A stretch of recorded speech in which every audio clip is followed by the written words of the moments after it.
Hello, everyone, and thank you for joining us for day 2 of the STEM Potential webinar. I am Jackie Brenner, a pre-med student who has enjoyed meeting other STEM students from around the world through my TikTok and Discord STEM Potential. It's crazy. It's been almost a year now since we've started STEM Potential, which is an online Discord and provides a network for all students to share their unique perspectives from diverse backgrounds and create strong connections and more. With over 12,000 students from over 105 different countries, Discord members can act as mentors and mentees as they progress along the stages of their education while also finding friends with common interests. I would like to give a shout out to all the members of the STEM Potential team for working so hard to help make this possible. I created these STEM Potential webinars in order to combat the lack of mentorship and representation that I noticed in the STEM fields. Lastly, I want to introduce Ashini, so you can turn on your camera. She is the Vice President of STEM Potential, who I met through the 7-year BSMD program at Penn State in Jefferson, and is now a first-year medical student. I could not embark on this journey without her, and I feel so fortunate and proud to have her as my best friend. We will both be moderating these sessions this weekend. I am proud and humbled to have assembled a group of incredibly successful medical students. Please note that today we are sharing students' opinions and advice about the medical school admissions process. We have not received any direct information from admissions departments, nor are we an official accredited business in this space. This session will be highlighting 4 incredible students from FAU. I want to start off by allowing each panelist to give a brief 2 to 3 minute introduction. Shiv, maybe you can start us off. Hi, everyone. My name's Shiv. I'm a 4th-year medical student at FAU in Boca Raton. I'm originally born in Jacksonville, grew up in Sarasota, which is the west coast of Florida. And then I attended UF for undergrad, where I graduated in 2018 with a bachelor's in biochem. And then came to Boca, and now I'm here at FAU. I kind of decided that I want to do medicine, maybe late high school, early college, but really got a lot of experience in the medical field, volunteering and shadowing in college. So that really pushed me to want to do medicine. My mom is also a physician, so of course that helped a little bit to get a little bit more exposure. On my free time, I like doing anything outdoors. Jackie will always boast this, but I play professional pickleball. I don't know if anyone knows what pickleball is, but on the side. So that's like a little nice side gig since COVID started that I'm able to enjoy. But yeah, I'm looking forward to sharing anything I can with you guys. Thank you for that introduction. And yes, if you didn't say professional pickleball player, I was going to say that. Melissa, you can go next. Hi guys, my name is Melissa Rodriguez. I am a 2nd-year medical student at FAU, and I was born in Cuba, grew up there, and then came to Miami when I was 11 years old. I went to FIU for undergrad, where I majored in biology, completed that, and went straight to medical school afterwards, didn't take any gap years. A little bit more about me. In my free time, I enjoy doing YouTube videos. So I have a YouTube channel to make videos for pre-meds and also for medical students, just about my medical school journey. And I also enjoy doing health and fitness related videos, but yeah. Well, thank you. We're so excited to have you. And at the end, we're definitely going to put all of the information so you can visit her YouTube. I've been on it. It's amazing. Maybe Michael, you can go next. Hello, everyone. My name's Michael Leary. Grew up in West Palm Beach, Florida. Went to Florida Atlantic University for undergrad. Took a gap year between undergrad and medical school. Came back to FAU for medical school as well. In terms of when I wanted to go to medical school, I guess right around, like maybe junior year of college. I guess some other things about me is I really like going outdoors, kayaking, taking pictures of nature. So anything to get me outdoors. Awesome. Well, thank you so much. And last but not least, we have Tofunmi, who's joining us for a second time. She was with us for Women's History Month for that webinar. So we're so happy to have you back. I'm really glad to be back. My name is Tofunmi Oshodi. I'm a 4th-year medical student here at FAU. I grew up in Orlando, Florida. I moved to New York City for college and went to Columbia, majored in psychology, fell in love with equity and service and advocacy, and through that passion, applied to Teach for America. Not very sure if I wanted to go to medical school. I was a special education teacher in the South Bronx, teaching 6th and 7th grade students who had a variety of learning disabilities, as well as like mental health difficulties. And through that role, I was inspired to go to medical school in the hopes of becoming a psychiatrist. So I applied to medical school, very happy to be back in my home state at Florida Atlantic University, and really excited to share more with you all. In terms of fun hobbies, I've gone into pottery making of late. I'm so convinced I can make anything. It's false, but it's a hobby I've really picked up 4th year, as well as like vegan baking and making my own plant-based milks. Awesome. Well, I'm excited to get to know all of you through this webinar, such diverse backgrounds. So for part 1, I just wanted to ask, why did you guys pick FAU, and maybe what other extracurriculars are you involved in so far? Maybe Melissa, you can start us off.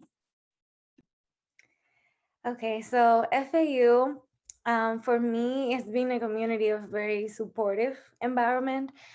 So because we're only 67, we get like I say excess of mentorship and opportunities to choose from. And I just felt like it was more of a homey environment where everyone knows each other, and there's just so many professionals available to you to answer any questions, to give you opportunities. So that was one of my main reasons, and I wanted to stay in Florida as well. So I love the weather here. Right now it's a little bit cold, so I'm not loving it, but most of the time it's sunny, and we can go to the beach. You can enjoy a variety of restaurants here. So yeah, in terms of extracurriculars, I'm involved in the geriatrics interest club. I have like a special place in my heart for the geriatrics population. So we like do events going to affiliate facilities that we have around, to just connect with the geriatric population. I'm also part of the family medicine interest group, which is another of my interests.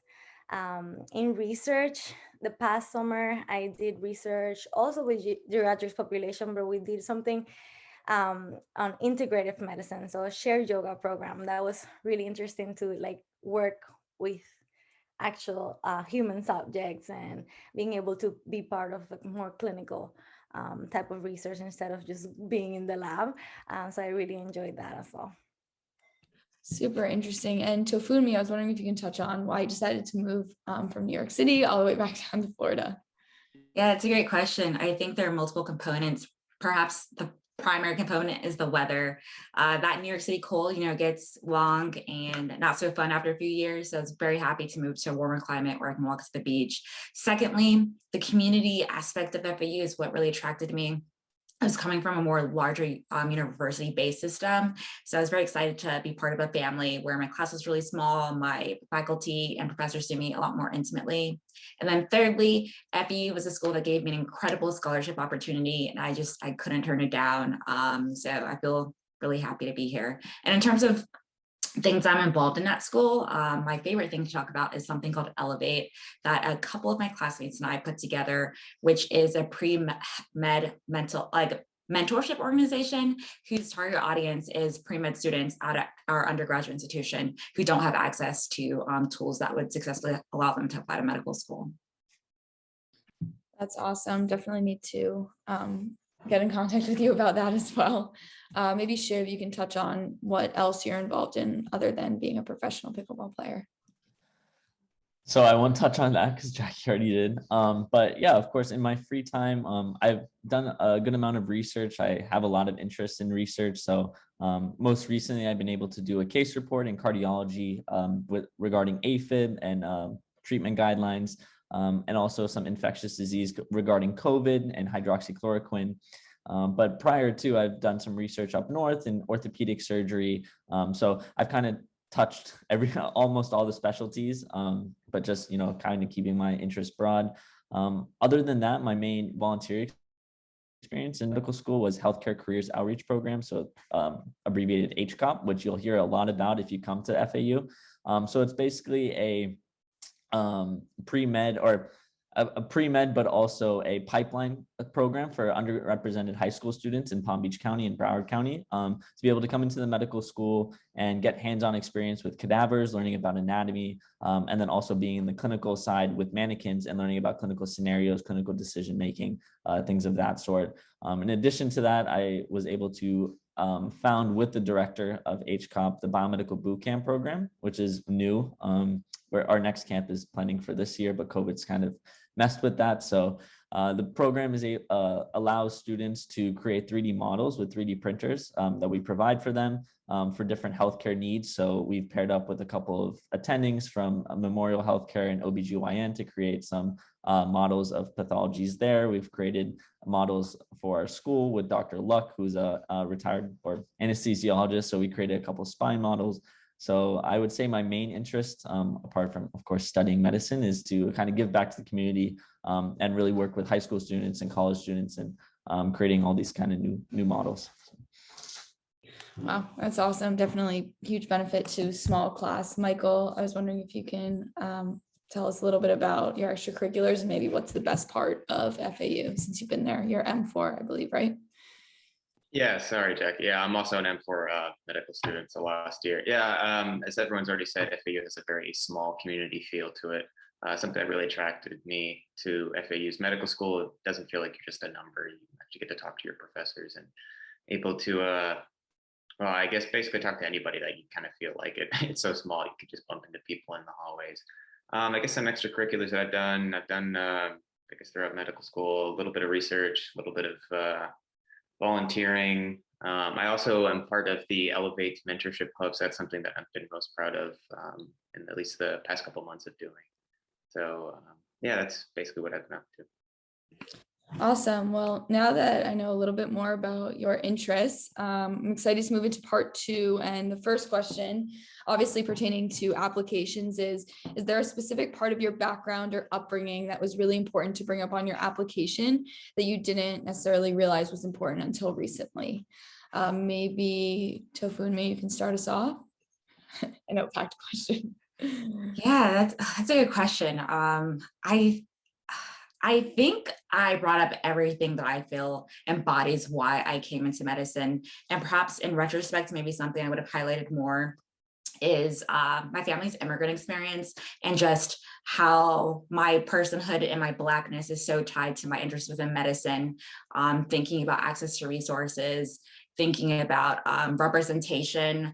I think having so much more of an awareness of that now and what it means and how powerful representation is and how powerful it is to be the daughter of immigrant parents, I think I would have gone back and made that just a bigger highlight. And as I'm applying to residency, it's something that I'm constantly talking about within my application as well as on my interviews.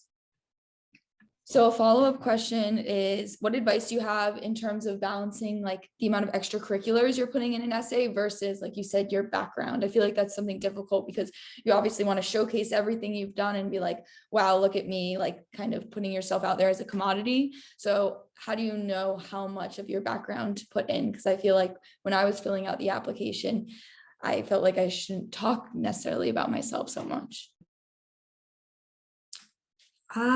I think, personally for me, my background influenced my personal activities or like my extracurricular activities. And I think in highlighting how the activities were so important to me, I was able to talk about my identities and my personhoods. And there's this like what felt like a very 50-50 balance. And for people applying, don't be afraid to talk about yourself. They want to get to know who you are. You're more than just a number. You're more than just your grades. And I think don't be afraid to share who you are because that's what makes you unique. And I think doing that in my residency applications has felt very important to me. Thank you. Maybe Melissa, you can follow up with that question in your experience, especially moving to Miami and how that influenced your application. Yeah, no, my upbringing, that portion of the question. So I realized later, like in medical school, how like my mom's influence has impacted me in the sense of like how I grew up and how I was emphasized to like pay attention to everyone that comes to my house, like even if it's a stranger, treat them with kindness, give them the full attention. And that's something that comes with medicine as well. We are a profession of service and, you know, of being selfish, so like selfless. So I think that portion of my upbringing, of really showing my appreciation for others' time, and even with any professionals that come to our school to teach us about anything, just really show our appreciation. And that's, I think, a good, an important portion of being a student and a lifelong learner. Awesome. Well, maybe Michael, you can follow up with that.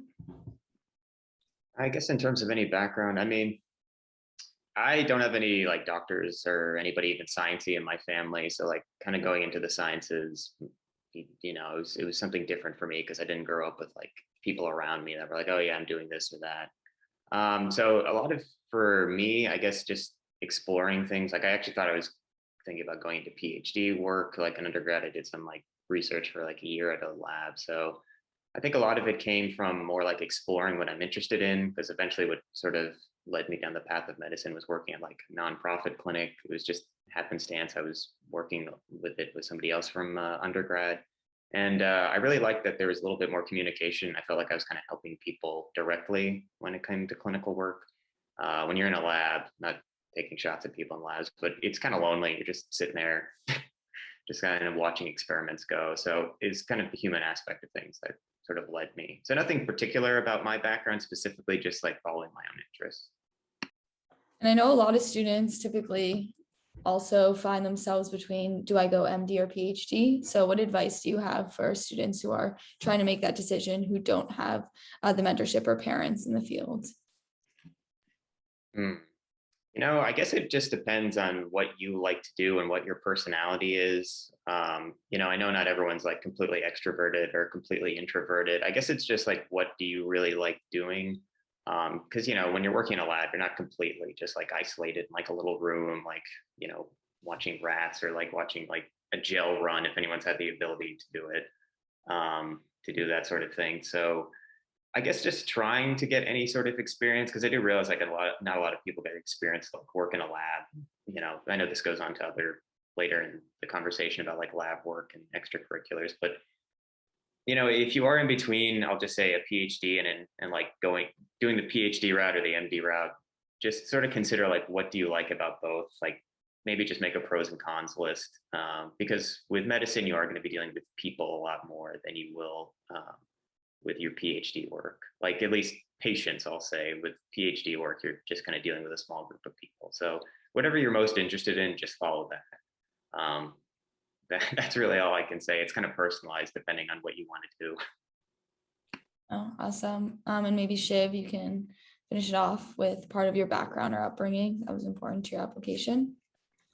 Yeah, I mean, I think, like I'd mentioned, so I had a decent amount of family members in medicine. So of course, from a young age, I was kind of exposed to the field, and they're all in different fields. So that was even better. But yeah, like Michael had mentioned, Tofunmi and most all of them, just using the background and seeing what I liked.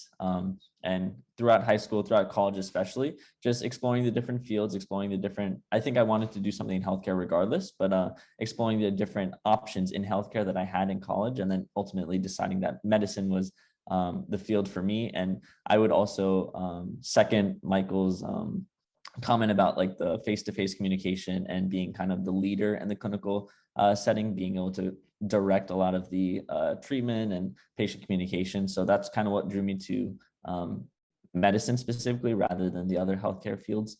But yeah, I think just overall, using my background and my connections, whether it was in my family or not in my family, just seeing what I liked and then ultimately deciding what I wanted to do. Awesome. Well, as Michael mentioned, we're going to move into extracurriculars and on the application, how you have those 15 to fill out. So a lot of students believe that you need to cover the big three: research, clinical experience, and shadowing to get into medical school. And while those are important, I think there are also other non-medically related experiences that show other characteristic traits like you're hardworking, etc. So I was wondering if you guys can expand on one experience that wasn't medically related, but that you believe was integral to your personal growth and application process. And more specifically, I know that not all students have access to medically related experiences. So I really wanted to highlight how there are other opportunities out there that do tie back to medicine. Maybe Shiv, you can start us off.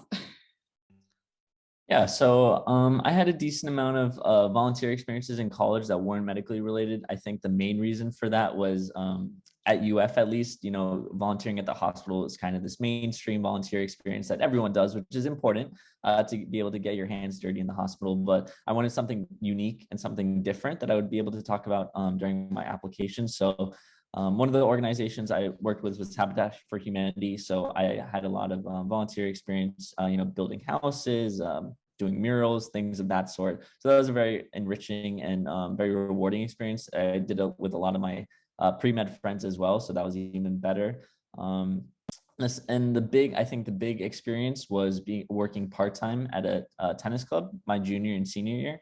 So up to that point, in high school and first and second year of college, I wasn't really working like that real job per se, maybe doing some coaching on the side or things of that sort. But really during my junior and senior year, I wanted to get more experience, kind of like what is it like working a job or working these long hours and also balancing school. So I was working at local country club, being able to teach lessons, string rackets, working the front desk. So during my application, a lot of medical schools actually asked me about that and how that went. And I think they, kind of saw that being able to kind of get that experience in the work field, even though it's not medicine, is still a very valuable experience. And you can bring values and traits that you learn in that job to medicine.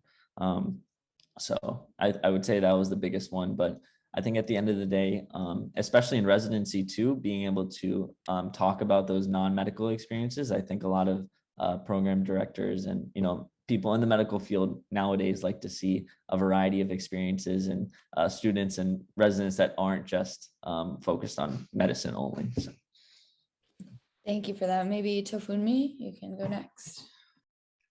Yeah, for me, the experience was absolutely teaching that through Teach for America, that 2-year experience I had in the South Bronx.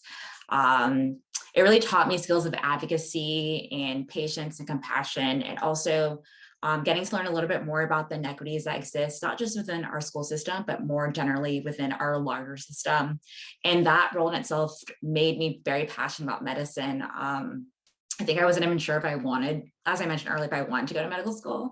And so I think it's great that you should push yourself to do things outside of just like clinical work or research work, because oftentimes that work influences what you want to do or the perspective that you have for medicine. And my Teach for America experience, even though it's been quite some time ago, it's something that continuously comes up. Every single interview I've had, whether it was for medical school or for residency applications, it's something that set me apart. It's been brought up countless times. And I think it has made me a more thoughtful and reflective person as I'm thinking about patient care and what it means to build rapport. And it has been my most challenging and invaluable experience. So absolutely encourage you to do, again, work outside of like clinical work and medicine, because we are like whole people and we all have like, very sometimes eclectic interests, and that's okay. And how did you realize after that experience that you wanted to go to medical school for students who are kind of in that in-between area? I think, again, seeing the inequities, seeing my students not have access to quality healthcare, not having doctors that look like them, not receiving culturally responsive healthcare. And that really touched me and touched my personhood and made me want to be a physician who treats patients that look like my students and come from communities like my students. Thank you. Maybe Michael, you can follow up next. Yeah, so even though I did do some research and stuff, and if you are able to volunteer at a hospital anywhere, even doing like the smallest amount, that's always helpful to kind of get you like some exposure to medicine. But other things I did, like I worked at a state park during undergrad and even afterwards when I was sort of in between like college and then my year off. So that kind of helped me, because I feel like if you have a lot of interests in things outside of medicine, it also shows, I guess, schools that you're not just sort of a one-minded person. Because when you're dealing with patients, you're not just going to be like, they're not just textbooks, they have a lot of other issues. So I think like if you're able to explore like other club activities not related to it, I think it's better. I guess just for your overall application, like the idea of being rounded, that kind of thing. I mean, it's kind of funny. My year off was actually in a research lab, but that kind of confirmed for me that I don't want to do it anymore. So definitely try to, I would say, if you're interested in something, definitely just pursue it. Don't just say like, oh, I have to make sacrifices because, oh, I have to do like a medical school related thing or like something to get me into medical school. Just follow what you're really passionate about, because that's going to inform you like sort of what you're going to be looking for in either a medical school or what type of doctor you might want to be. I know that's kind of vague, but overall, just don't just only do medical or sciencey things. Thank you. And last but not least, Melissa. Yes, so following up on that, that's an excellent segue, because I think you should find something that you really, really love doing outside of medicine to keep you, from like a stress relief. In my case, I enjoy singing since I was like 5 years old, and I can do it like every night just for fun. And I do it a lot when I'm stressed to like get rid of, any stressing feelings, any tension that I have. So I found this was my one of my most meaningful experiences during undergrad, Mind and Melody, in which I went to different healthcare facilities, like with the elderly as well, but I didn't do anything medically related. I will just sing, and I will take another person that will do the guitar, that we will take instruments, and they will play. And I also used my culture to learn Spanish songs as well. So that's something else that, captured the attention of some of my interviewers, because they could see that I was like using my background as well to connect with others in different ways. And I actually was learning songs that I've never heard in my life, because they were from old times. So something that the receiver can connect with. So that's what I used to do. And right now it's something that I love so much that right now I put it more into another program that is similar. So I'm doing something similar now in medical school with Threshold Choir, which is like another choir to sing for those people that are the threshold of life. So it's something that is incorporating something that I love with medicine, but it's another in the sense of another tool in my toolkit to connect with patients in the future if I need to. So. Well, thank you for sharing. On the topic of stress and hardship, yesterday, a couple students were mentioning how on the MCAS you have to fill out that paragraph that you can discuss what you've overcome. So I was wondering, what obstacles did you face in your path to medical school and how did you overcome them? And also, what recommendations do you have for students who are writing about that on their application? Maybe Tofunmi, you can start us off. That's a great question. I didn't fill out that box because I didn't think it was applicable to me or my experience. But I think generally, perhaps applicants who look like me often face the idea that there are not enough physicians that look like us. And that like lack of mentorship in terms of like that shared racial identity just isn't there. And I think overcoming that looks like just finding peers who have similar values as you and mentors who are doing work that you're interested in so they can just guide you in the application process. I don't have any particular tips about what it means to fill that box, but I think just being genuine about your experience and being transparent is okay, because I think, again, we're whole people and it makes our application as revealing of some of the struggles we've been through. Thank you for sharing. I feel like yesterday, some people were mentioning how they're not sure what the right balance is of bringing up something because they don't want to make a medical admissions board worried about them, whether it's mental health or etc. Melissa, I was wondering if you could touch on this at all. I didn't fill out that box in particular, but I feel like it's another chance to explain any of your struggles, that you've been going through, and you should be transparent, like Tofunmi say. I haven't had any particular issues with that the admissions team will take it as something negative. But yeah, we gotta be careful with certain words that we put, Well, thank you. Maybe next we can move on to gap years. So I know, Michael, you took a gap year. I was wondering if someone's considering taking a gap year, what influenced your decision to take one? And for you specifically, what did you do during your gap year and how did that contribute to your application? I know you spoke a little bit about research, but maybe how did you get the opportunity to do research, et cetera? Yeah, so so I applied twice to medical school. The first time I didn't get in, so that also kind of led me to take a gap. You're like, okay, I got to kind of sort of look over my life and say, like, okay, do I really want to go to medical school?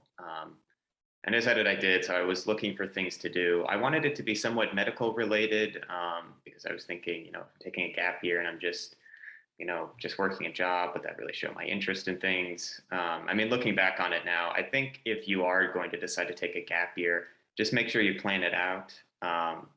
There was people who were telling me like, oh, just like go on, like just travel the world if you want to, or something else, or you could just get a job like anywhere else and just sort of apply to medical school after like the year. But so I guess it just depends on your situation. Like if it's money related, then definitely consider like, okay, I need to make sure I get a job. If it's medical related, that's even better. For me, I was still sort of interested in doing research. I mean, I did research in undergrad, but I wanted it to be a little bit more translational, like related to medicine. So I worked up in Baltimore at the NIH doing some oxycodone research. I was really interested in addiction research. So I was like, oh, this is a fantastic opportunity. It was part of a post-bac problem, and I worked a year there. It's even sort of tailored for people trying to do either like PhDs or MD stuff, but there were a lot of other things. Like I was trying to get a job as a scribe. I was trying to get a little bit more involved with the clinic that I was working in. So there was a lot of things on the table. I just knew that I wanted to sort of involve myself in more like medical related, I guess, work. Again, for people who are like considering doing a post-bac, I guess it's really individualized. Like if you're not sure about medicine, take the year off and try to figure out what you want to do. If you've applied already in undergrad and you didn't get in, like consider it, because it's a long, hard road to get into medical school, and then it's even longer. So like, just make sure like you really want to do it. But if there was like one specific thing that made me decide to go into it, it was just my interest. So if you are going to take a year off, see what your priorities are, and then go with what your interests are, and just see if you could try to get that like the best that you can. I know that's kind of vague, also, but that's what I did. No, thank you. And I was wondering if you're comfortable sharing, like in retrospect now, would you have applied coming, straight from undergrad, or would you have just taken the gap year for those who, are trying to make that decision? Because I know it is, costs money to apply to medical school and, trying to rush the MCAT, et cetera. So. At least for me personally, I probably would have just done the gap year instead of just try to apply. In between applying the first time and second time, I took the MCAT again to get a higher score. And then, so yeah, if you're like unsure or you feel like your senior year, you're like, oh, now I want to go into medical school and you've got your prelims and everything, consider taking a gap year. Medical school is not going anywhere. So just, I guess, try to plan it a little bit better. So yeah, if you're thinking about taking a gap year, then definitely take it. Again, it depends on where you are. Like if you've taken the MCAT already, or if you've taken the MCAT and you feel comfortable with your score, or if you're just like, you really want to pursue something like before you get into medicine, because once you get into medical school, like your options get kind of limited of like what you can and can't do. So if you want to like do something before, then definitely do it, medicine related or not. Thank you. And oh, Melissa, did you want to say something? Yeah, I saw a question in the chat on when do I recommend starting to study for the MCAT. And I will say, regardless of if you're taking a gap year or not, really understanding the timeline of the application. So in that perspective, April or May will be the best time to take the MCAT so that you can apply, because it takes 1 month for the score to come back. So you need to have it by early May, June, right? To like, in order to apply early, because applying early is very important, in my opinion. So if you're trying to take the MCAT April, May, then maybe 5 months is what I took to study. So starting to study December, January is my recommendation of that specific year that you're gonna apply.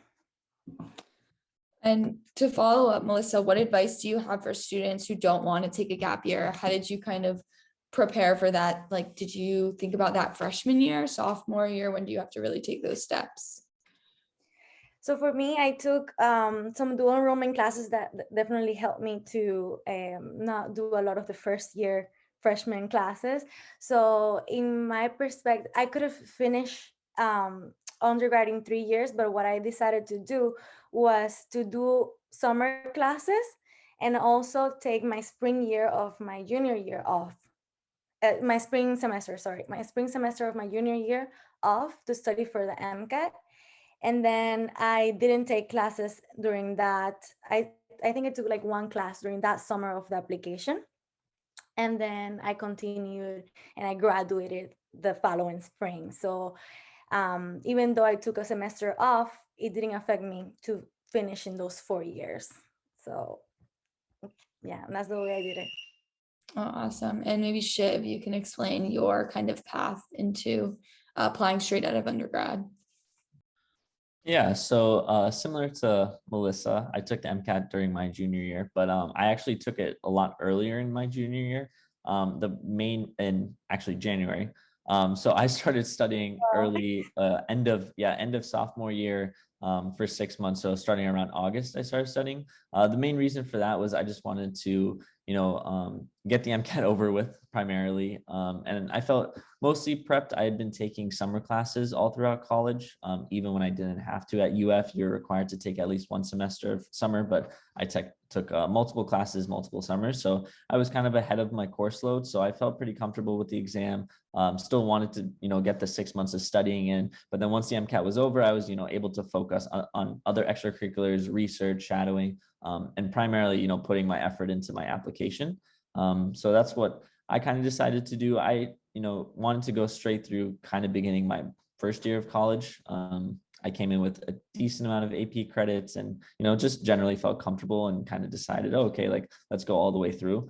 I will say in hindsight, I would have maybe considered taking a gap year, not to, from like a grade standpoint or anything like that. But like Michael had mentioned, once you take a gap year, once you enter medical school, your life changes. And it's very fast paced. There's a lot of learning. You never really look back, which is, great. And I want to, start working, but maybe taking a year doing extra research, just getting more experience behind my back before I entered medical school, I would have considered it. I won't say that I would have done it or I wouldn't have done it, but back then I was sure that I wanted to go straight through, and now seeing a lot of students take gap years and a lot of the interests that I have in medical school that maybe I'm not able to pursue right now because I'm very busy, I might have pursued during the gap year. So it's definitely something I think about. Thank you. Yeah. Sorry. Something good about that timeline that I did was that after I finished May, I graduated in May, then I had the whole summer before starting school to do anything that I wanted. So consider those summers that you're not going to have once you start medical school. And last but not least, Tofunmi, I know you touched on what you did during your gap year, but also for someone who's considering taking a gap year, what influenced your decision to take one, and what advice do you have in terms of people who are looking for opportunities? Like, there's so much out there. How do you know whether to do research like Michael or something like Teach for America? Yeah, so at Columbia, it was like the norm to take a gap year. All of my pre-med friends, we all took 2 gap years, and it was just normal. In fact, the pre-med advisors just gave us that tip, like, hey, take a year or 2 before you go to medical school, just to develop any other interests that you might have and kind of decide if medical school is for you. And for me, the reason I did Teach for America, I was a psychology major, and a lot of our psychology courses were embedded in learning more about systems and like what inequities plague our systems. And so I took this class about what children who live in under-resourced areas like go through. And that class exposed me to the opportunity of Teach for America. And I just knew that it was very much rooted in service and that I would get some of the experiences I was looking for when it came to thinking about how I could advocate for communities that often don't have advocates, or communities are underserved. So for me, I feel like that experience was super important for me as a human being, and as well as someone who's interested in medicine. So we're thinking about a gap year, absolutely do it. In terms of like how to find what you should do, speak to your counselor at your school, speak to other pre-meds at your school. A lot of my friends did really cool things. My best friend from college, he went to Morocco and he taught Spanish and English in this one area of Morocco where they were speaking French. And that's been really cool for him to talk about. A lot of my other friends like just traveled the world and did some like really cool work. So if we're interested in that work, definitely take gap year if it's on your mind. Well, thank you. That's great advice. One question in the chat. I'm not sure if any of you have answers for it, but it says, did any of you bring up religion on your application at all? And maybe we can expand that to any other like sensitive things that you maybe didn't think you could bring up on your application. What advice do you have? Maybe reaching out to a mentor or someone at school. I just typed in the answer, but this is just from what I had heard. Going through college was, those controversial or sensitive topics, if they played a crucial role or really, a critical role in like you deciding to want to do medicine, or, they played a role in something healthcare related that you experienced, then I think those would be topics that my mentors and, advisors said that you could bring up in an application. But if they didn't, and they were kind of just this, of course, religion is very important, but if it was just this other, topic that you want to discuss, then maybe it's best to leave it out, just because you don't know who's reading your application, what their views are. And the worst case scenario is, you don't want that to be brought up in the interview and then it to get a little bit tense. So that's what I heard, is just to leave it out unless it played a critical role in your journey. Well, thank you. I'm now going to pass it off to Ashini to finish us off with part 3. Awesome. All right, yeah, so like Jackie said, we're going to move into part 3. So this is kind of just retrospective advice and advice during COVID. So my first question is, do you guys have any advice for students applying during COVID, especially because a lot of students don't have the in-person opportunities that they might need to get clinical experience, research, or shadowing? Shiv, if you want to start us off. Sorry, you cut in and out a little bit. Could you repeat Oh, that my again? bad. No, you're good. So my question was, do you guys have any advice during COVID for applicants who can't get in-person experience, whether that's clinical research or shadowing? Yeah, so during COVID, I will say actually that I had a good amount of research projects that I worked on during medical school, but and I'm just using the residency application kind of as an analogy, but I think the thing that they were really interested in was that, something came of it, or I was able to talk extensively about it, that I was very interested in it. So even if it's not in person, if it was online, but you played a big role in writing the manuscript or doing research reviews, or making graphs, things of that sort, as long as that you're able to express that you had a big role, or a good role in the research project, I think that's what's most important. So I wouldn't worry too much if it was in person or not in person. Everyone is understanding of the COVID situation, and that it might not be best to do everything in person. So I would just focus on trying to spend most of your energy trying to learn as much as possible from the research project, so that you're able to talk about it a good deal during your interviews. Thank you so much. Tofunmi, if you want to follow up. I want to start by saying you don't need research, and you definitely do not need an extensive clinical experience to apply to medical school successfully. I think that there's this like notion that you need a lot of research, and it's not accessible to most people. Even access to clinical work, particularly during this time, isn't accessible. So don't feel frightened if that's your case. You can successfully apply to medical school without any of that. But I do echo some of what Shiv was saying in terms of being able to produce work even during a pandemic. So I encourage you to cold email people, or even just reaching out to mentors. For me personally, during this COVID time, kind of, again, using the residency interview experience as symbolic as to what it kind of means for you all applying to medical school, I just emailed some of my mentors who I knew were doing some really cool work that I could do remotely. and actually spent a research month doing this work virtually and still was able to get something really cool out of it. So I would recommend just reaching out to mentors. That could be anyone, or even just cold emailing people. I think that people can often be very responsive to cold emails. And so just not being afraid to reach out. Yeah, I'll definitely second the cold email part. People get really intimidated by it, but it is definitely really important just to get your foot in the door. Melissa, if you want to go next. Yeah, I was gonna say yes. Definitely find something. Is it will look bad if you had this perfect application before COVID started and you've been doing a lot of things, and then during COVID you did absolutely zero, or you did something that's not, significant. So you definitely want to be doing something, because that shows that during hard times you are putting initiative, even if it's online, if it's anything, it's more important that you are active and trying to do something that will benefit our community in these times. Thank you. And Michael, if you want to finish this off. Yeah, I would just what everyone has said so far. I mean, looking back on it, yeah, you don't really need a lot of research, if any, or to do any like shadowing experience to apply to medical school. I mean, for shadowing experience, like if you can get it, especially now, that would be great. But don't just get it just to put it like a check mark. It's like I shadowed X physician for like, I don't know, 10 or so hours or even less hours. Medical schools want to see that it's important to you, not that it's just a checkbox. In terms of research, yeah, especially now, it's very difficult. So if you are able to get something, be proud of it and say like, oh, this is why I was really interested in it. But if you're not able to get it, then there's definitely other things you can do. As everyone said, like if it's not medical related, then do something where it shows that you're invested in helping the community. Being a physician doesn't just mean doing a bunch of research and like reading textbooks. You are dealing with humans, and humans have a lot of feelings, emotions. They go through a lot of issues. And there's a lot more to medicine than just learning about molecules and organ systems. So if you're able to show that you're a compassionate human being, follow that as well. Yeah, and I would definitely echo also the cold email. Don't be afraid to cold email or even cold call. A lot of the like the job that I got for the year off, it was cold emailing hundreds of people and getting like 0 responses back. So don't feel intimidated when you don't get anything back.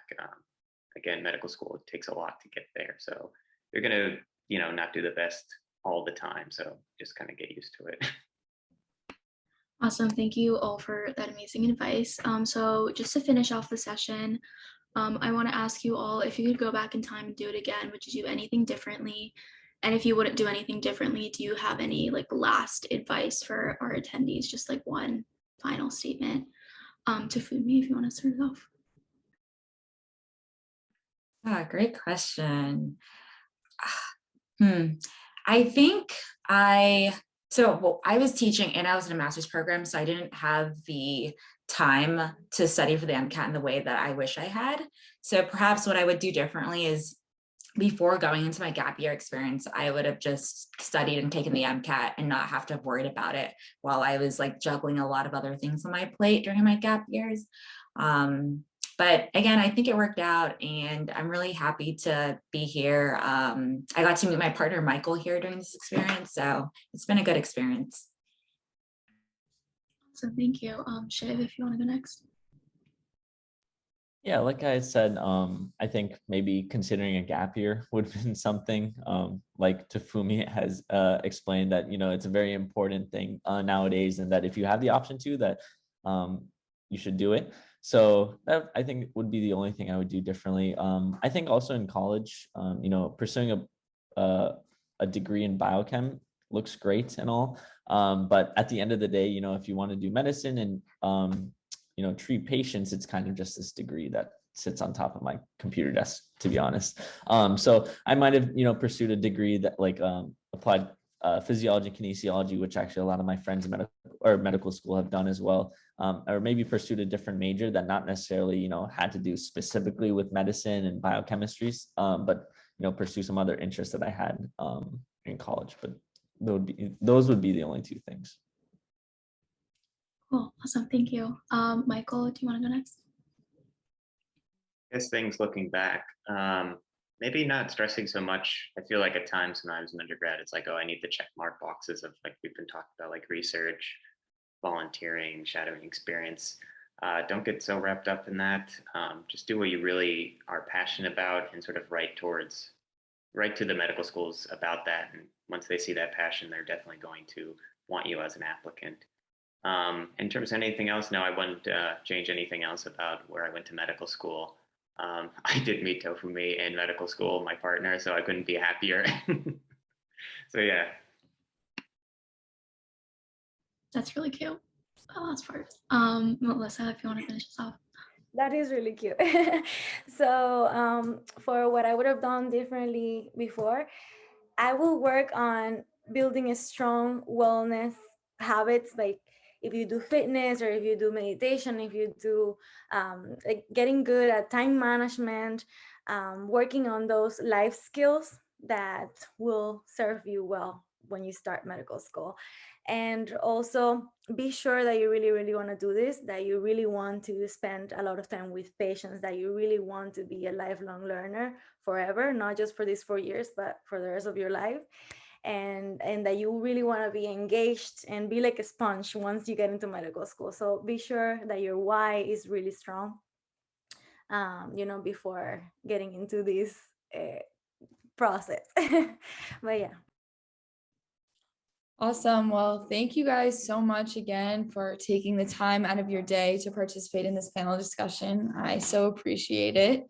I know I've learned so much today, and I know this discussion will help many students in a successful STEM career. Please note that a recording of this webinar will be available on the Discord soon, and I look forward to interacting with all of you on STEM potential and setting up additional events for our community.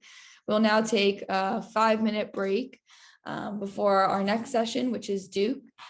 So thank you all so much again, and I'll make sure to reach out and see if I can get any of your contact information to connect you guys with others on the Discord. I know a bunch of you have been asking questions, and thank you guys again, and have a great day.